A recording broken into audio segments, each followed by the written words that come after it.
Stephen Hawking katanya dikutuk sama Tuhan loh, makanya dia jadi lumpuh total. Nah, narasi ini datangnya dari netizen Konoha. Banyak banget netizen Konoha yang bilang begitu karena katanya si Stephen Hawking ini lumpuh gara-gara dia berani ngomong begini. Tuhan gak diperlukan buat ngejelasin alam semesta. Tapi tunggu dulu. Memangnya Tuhan yang mana nih yang mengutuk si Stephen Hawking ini? Bukannya ada lebih dari 4.200 agama yang tersebar di seluruh dunia. Terus Tuhan versi mana nih yang mengutuk dia? Atau jangan-jangan dia gak dikutuk sama Tuhan, tapi ada alasan ilmiah kenapa tubuhnya bisa lumpuh total. Nah, sekarang mari kita bahas kisah hidup Stephen Hawking ini dari penyakit langka yang nyaris merenggut nyawanya sampai teori-teori yang bikin banyak orang kebakaran jenggot. Oke, sebelum kita bahas, benar nggak sih dia itu dikutuk sama Tuhan? Nah, kita perlu banget nih bahas dulu kisah hidupnya dari kecil. Si Stephen Hawking ini lahir pada tanggal 8 Januari 1942, tepatnya di kota Oxford yang terletak di Inggris bagian selatan. Nah, dia ini nggak cuma anak biasa loh, karena kedua orang tuanya adalah ilmuwan. Ayahnya yang bernama Frank Hawking, seorang ahli biologi, dan ibunya yang bernama Isobel Hawking, seorang sekretaris riset medis. Saat mereka makan malam bersama keluarganya, isi diskusinya soal fisika dan biologi. Bukan bahas agama mana yang paling benar. Di sekolah, Stephen ini bukan murid yang paling rajin, apalagi pintar. Nilainya itu biasa aja. Tapi dia jago banget bongkar pasang barang, ngerakit komputer dari bekas radio, dan sering banget nanya pertanyaan yang bikin gurunya itu bingung. Dia pernah nanya ke gurunya seperti ini. Kenapa alam semesta ini ada? Kenapa waktu cuma jalan ke depan? Kenapa kita nggak bisa lihat masa depan kayak kita lihat masa lalu? Nah, dari pertanyaan-pertanyaan itulah yang nantinya bakal bikin dia jadi legenda di dunia sains. Tapi di waktu itu, dia cuma bocah pendiam yang pikirannya terlalu besar buat ditampung di sekolah. Jadi, dari kecil Stephen Hawking ini belum dikutuk sama Tuhan ya. Nah, di chapter selanjutnya bakal kebongkar, bener nggak sih dia ini dikutuk sama Tuhan?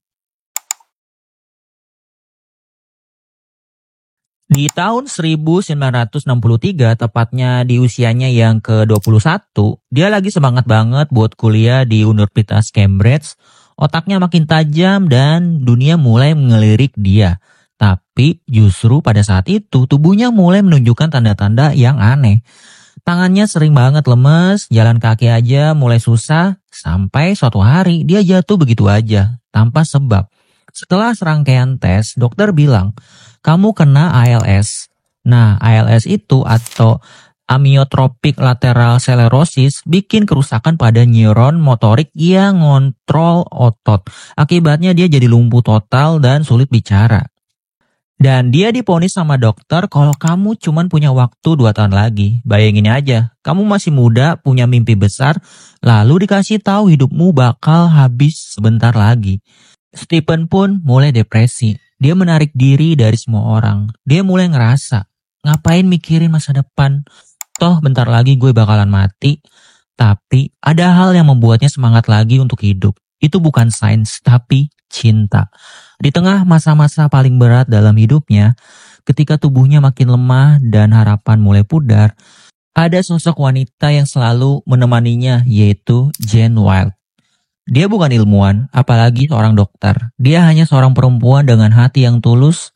Dari awal Stephen didiagnosis penyakit langka itu, Jane tetap ada di sisinya. Dia bukan cuma jadi pacar aja ya, tapi dia jadi penyemangat. Dia tahu Stephen itu mengalami stres berat. Ngerasa hidupnya gak ada arah lagi. Tapi Jane gak mundur. Justru dia hadir setiap hari dengan kesabaran. Dia selalu ngasih dukungan biar Stephen semangat jalanin hidupnya. Jane pernah bilang ke Stephen seperti ini. Kalau waktumu tinggal 2 tahun lagi, ayo kita bikin 2 tahun itu jadi bermakna.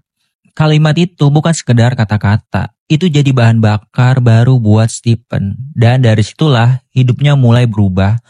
Dari yang awalnya cuma bisa pasrah menunggu ajal, dia berubah jadi seorang yang justru melawan kematian bukan dengan doa, tapi dengan ilmu pengetahuan. Nah, udah jelas kan kalau Stephen Hawking ini dia nggak dikutuk sama Tuhan. Dia lumpuh total karena terkena penyakit langka.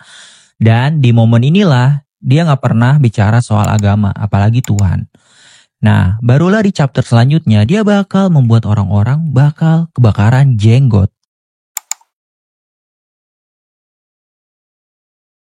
Stephen Hawking pernah bikin dunia heboh gara-gara satu kalimat seperti ini. Tuhan tidak diperlukan untuk menjelaskan alam semesta. Setelah dia bilang begitu, banyak banget orang-orang langsung kebakaran jenggot. Komentar netizen mulai bermunculan. Rasain lo lumpuh, berani-beraninya ngelawan Tuhan. Tapi bener gak sih kalau si Stephen Hawking itu anti Tuhan? Jawabannya gak sesimpel itu ya.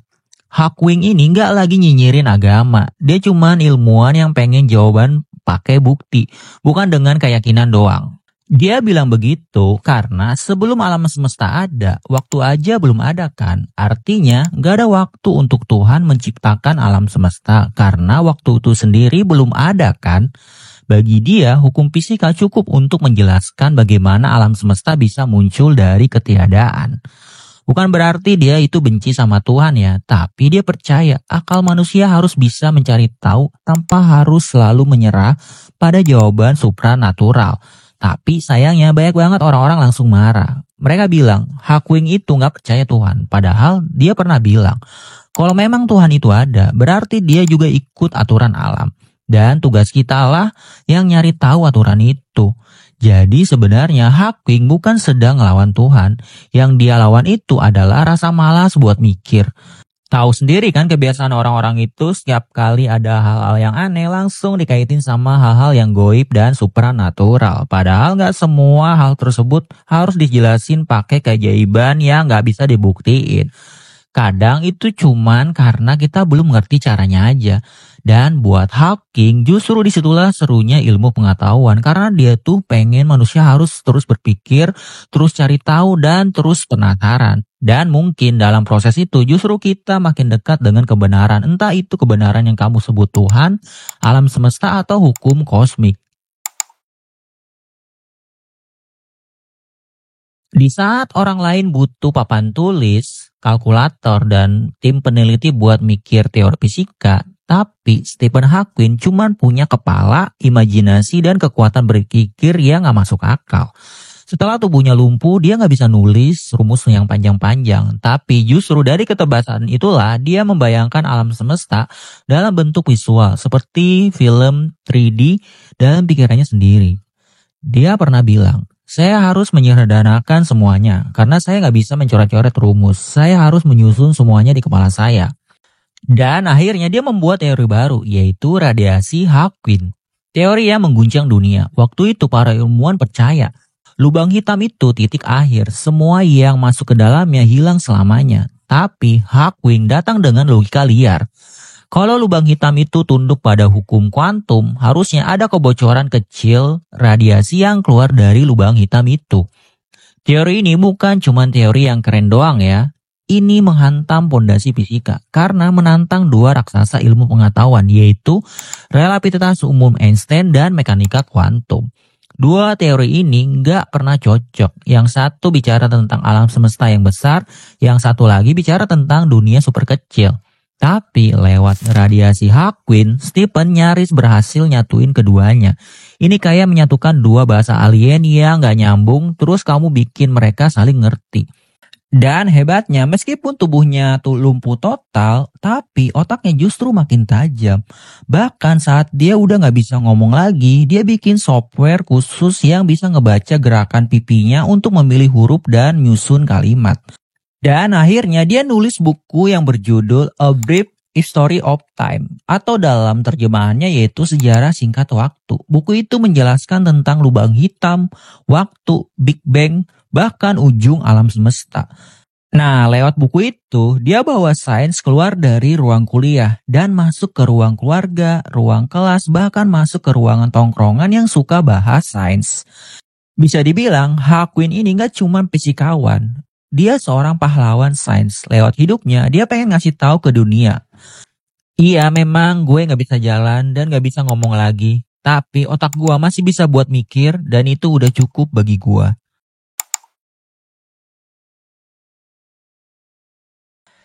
Stephen Hawking ini nggak cuma mikirin lubang hitam, Big Bang, atau waktu. Dia juga mikirin kita, manusia. Dan menurut dia, kita lagi ada di ujung tanduk. Dalam banyak wawancara dan tulisan, Hawking sering ngasih peringatan keras, yaitu umat manusia punya waktu sekitar 100 tahun untuk menyelamatkan diri dari bumi. Kenapa dia bilang begitu? Karena ada 3 ancaman terbesar yang menurut dia jadi kiamat buatan manusia, yaitu yang pertama, perubahan iklim.